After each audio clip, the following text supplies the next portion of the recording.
The best of Money Matters. The Big Story. Welcome to The Big Story. I'm Hongbin Jeong. Today in Parliament, 90 minutes of question time were taken up by two key issues, bullying and grit, a government-funded traineeship scheme. Now, these are all big issues that have come up in the last 5 months since Parliament dissolved back in April. We also resumed the debate on the President's address, reflecting on GE 2025 Coordinating Minister for Social Policies. Ong Ye Kung says Singaporean voters have clear expectations of the roles they want PAP and WP to play. So what do these debates tell us about the issues that matter most to Singaporeans right now? And as the debate on the President's address continues, what should we watch for in terms of fresh policy directions or shifts in political tone? Well, joining us today here in the studio is Chong Ja Ian, who's Associate Professor of Political Science at the National University of Singapore, to discuss more about what has been discussed in today's Parliament session. Hi, Professor Chong. Welcome to the show. Thanks for having me. Thank you so much for joining us. Well, Professor, bullying was the first topic discussed in Parliament today, so let's take a look. Education Minister Desmond Lee said that the Ministry of Education is conducting public consultations on bullying with a focus on school culture, values, education, support for educators, and school-home partnerships. Now, recommendations are expected in the first half of 2026. So what does this timeline tell us about how the government approaches policymaking in sensitive areas like education? So I suppose the timeline is actually a pretty long timeline. Mm-hmm.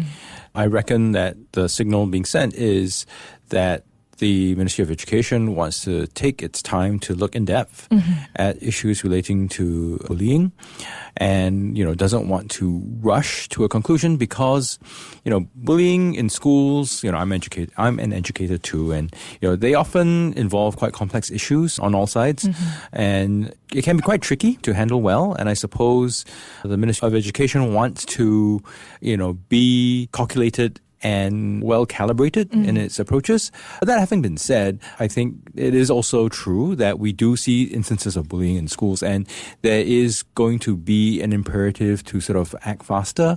And, it's to sort of say you're going to look carefully at an issue is cold comfort to people who are experiencing bullying. Right. So that's something to be looked at. Okay. Well, more than 20 MPs raised questions about the recent viral, bullying incidents as well. Some MPs asked whether suspensions are effective, while others probed gaps that MOE hopes to close. So what does this flurry of questions suggest about the political salience of, bullying? Is it more about genuine policy change or responding to public pressure?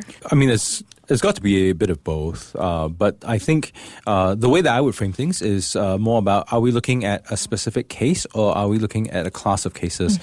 A lot of the talk about punishment, I think, looks at a specific case. And also, I think, ironically, has a tie to bullying. In Singapore, we tend to have an attitude that if you have a problem, you hit it hard. Right? You punish, and hopefully that punishment will also signal to others to stay away. But that also creates a culture where if you don't like something, you want to be exceedingly tough on it to make it go away. But that actually perpetuates this sort of sense of bullying. So there needs to be some sort of, I think, introspection about how culturally in Singapore we deal with difference.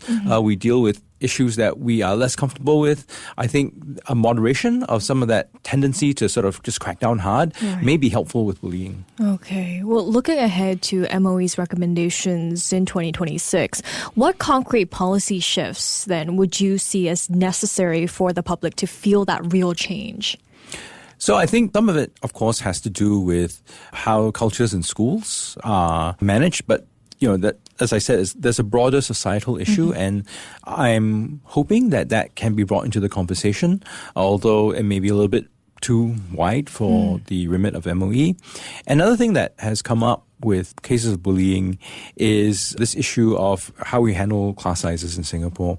Some of it is really also a capacity issue. So if you remember the case of bullying that sort of cropped up, I mean, one of the things that the teacher, the CCTV said, the teacher missed it because the teacher was busy attending to some of the students' needs, and so missed some of the hitting and all that. So I think that suggests that teachers work very hard, but to the extent that, they are human as well, we like to think of teachers as superhuman, but, to the extent they're human as well, there are limits to what they can do. Right. And, some more hands on deck could be helpful. Definitely. I mean, they can't be in multiple places at once, right? They don't have eyes on the back of their head. Exactly. Even though they do say that they do. That's right. Well, other than bullying here, Parliament also touched upon employment amongst fresh graduates. I mean, Manpower Minister Dr. Tan See Leng debunked the perception that fresh graduates are not getting jobs. But is that really what fresh graduates are feeling? I mean, are we really seeing a shift in employment status, or do anxieties still remain? So there are a couple of things. So opportune enough, I deal with fresh graduates too, my former students. I think there's a certain degree of anxiety in the air. There's a sense that, getting a job takes longer. Getting a job means settling for a position where it doesn't quite match your skills, or you're not as satisfied. So there are those issues out there.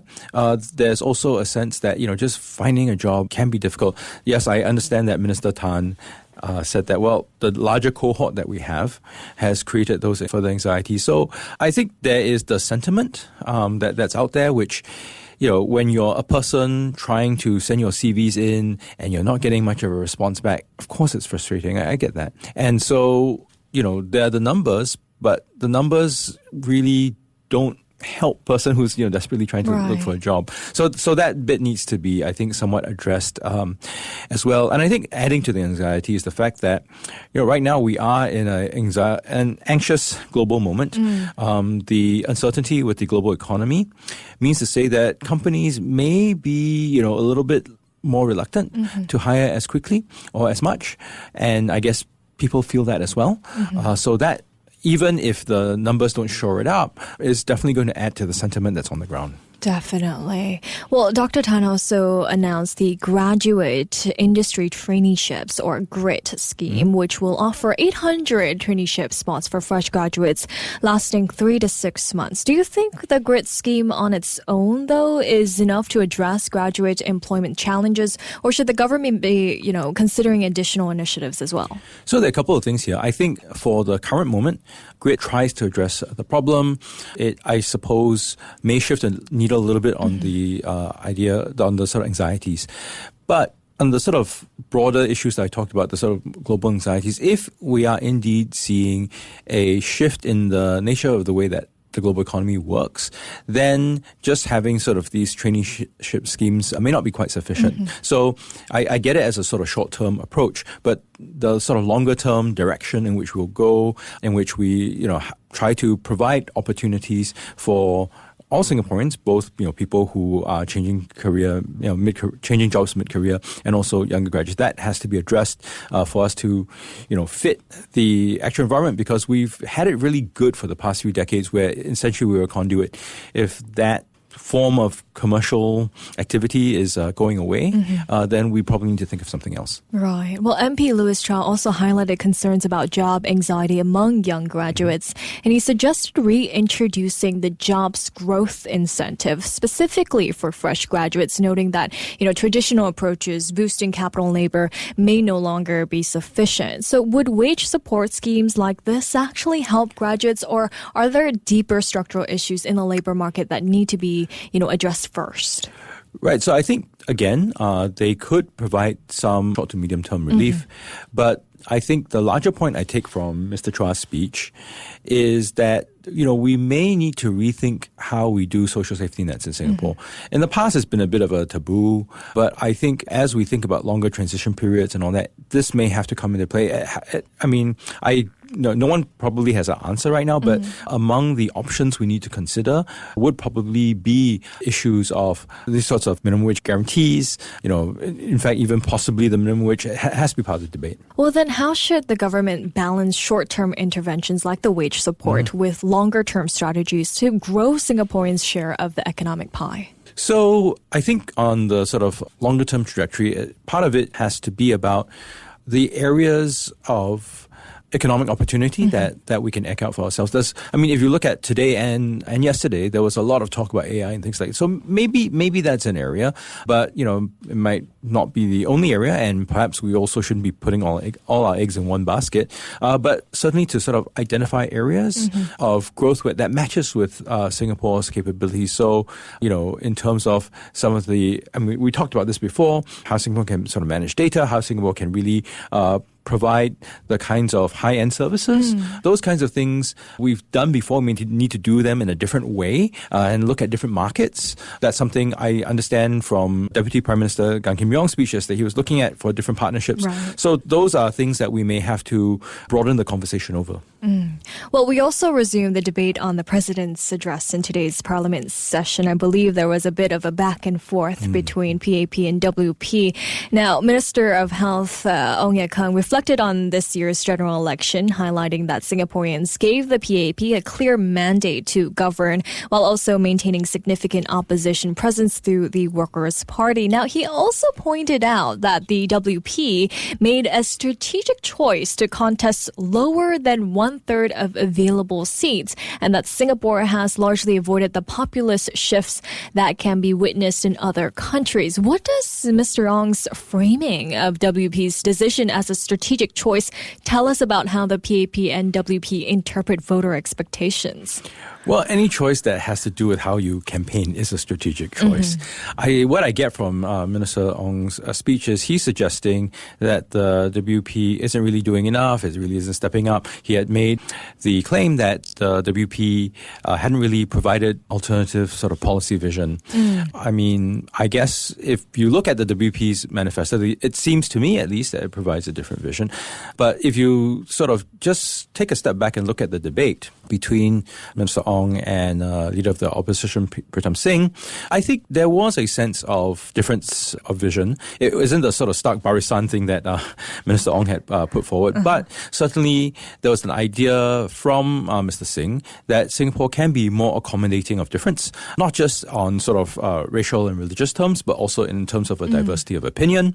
He talked about having the ability of an opposition in Parliament, albeit frankly still quite a small one, to provide some checks and balances. So those were the WP's positions, whereas I suppose Minister Ong's point was that the WP, really is in some ways taking it easy was his claim.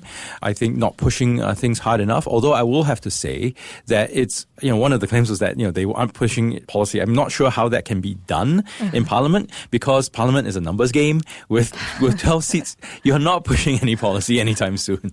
Right. Well, then on populism, why is it a concern in Singapore's political discourse? Does this reveal any pressures or vulnerabilities the country is facing today? So I suppose for many Singaporean political establishment people, so I would refer to people across the aisle here, there is a concern that this sort of runaway effort to sort of move public sentiment in ways that are somehow less considered is a risk. And I suppose if you look at how a lot of the developments in more mature democracies have gone, there is that risk. But I suppose where the debate I felt was a little bit short on the populism and why I don't think it really applies to Singapore yet is that there was a real failure in terms of redistribution in some of these places where populism came up. People got very upset, they got very frustrated, and they felt that no one in the political establishment cared about what they wanted to do. So they were happy to gravitate to whoever provided the more, the outlet for them to express their anger or whatever. But this is where it goes back to our point about social safety nets. Right. Insofar as we're able to make sure that Singaporeans have their concerns met, whether this is their material concerns or to have their whatever worries they have aired in a fora like the Parliament and elsewhere, that helps stave off some of this populism. And I suppose the way that we work so far has staved some of that off. But as pressures come, there was talk about foreign interference, there's talk about anxiety globally. The calibration of how we do things in Singapore will need to adjust accordingly. Definitely. Well, on that point, though, leader of the opposition, Pritam Singh, had pushed back, right? He argued that the party is not clairvoyant, given that it had only about 6 weeks between the release of the electoral boundaries and nomination day to help organize and persuade candidates under its banner. What does this rebuttal reflect about the parties contesting in the election? So, I mean, Mr. Singh's point was that the Workers' Party, like other opposition parties, have far fewer resources available to them. So they scramble a lot more than the PAP. And in fact, I think Minister Ong, in his reply, he sort of acknowledged that there were advantages that the PAP has.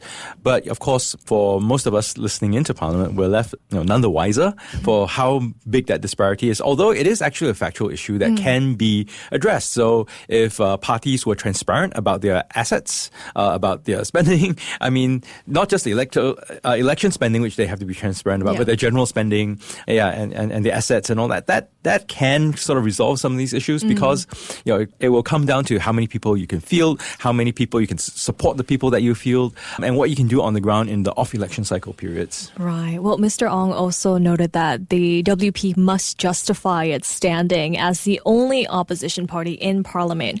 What would be the most effective way then for the WP to demonstrate its value to voters and its role in shaping national policy? I mean, the key there is the fact that they're the opposition. Yeah. And so in our parliamentary system, which is somewhat adversarial, the role that an opposition plays is to provide checks and balances, is to demand more transparency, more reasoning, more information, and also to point out where failings lie. Of course, that will make for some debate. It will make for some discomfort on the part of the PAP, but that's just how the system is set up. And I think citizens in total will be better served when we have, these checks in place to make sure there are no excesses, that, lapses are addressed, because frankly, no one's perfect. And also if we have more information on the table to make us more informed citizens who are more able to, have the information to think about the choices we make at the ballot box and elsewhere. Overall, though, Professor, how did the debate on the president's address play out for you today? I mean, was there anything else you would have liked to see? So I thought some of that debate about the, we first versus me first, which was a part of the sort of exchange between Minister Ong and leader of the opposition, Pritam Singh, is worth delving into, because there's always going to be a tension. When we look at the idea of we that can quite easily suppress some of the sort of more individual demands and needs that people have. Of course, if it's everybody sort of working individually and it's in a very atomized fashion, that clearly doesn't work as well. So it's not an either or. I think it's about finding and constantly calibrating what is right. So to have both the me and the we, and to figure out on different issues how we can accommodate as best we can. And also there'll be times when we as a society and also Parliament may get it wrong. That's par for the course. But then how we adjust. Right. Well, we've got another 3 days of the debate on the president's address. What else should we look out for in the remaining days? So I suppose what might come up again will be this issue with jobs. I think with education, that's something that I think people care about a lot in a time of uncertainty. The issue of Israel and Gaza has come up from time to time. Right. I expect that to come up in some way again. It's a raw issue, not just for the Malay and Muslim communities in Singapore, but I think for many people who sort of believe that international law needs to be respected, who believe that states need to be restrained and not excessive in their use of force. That's important.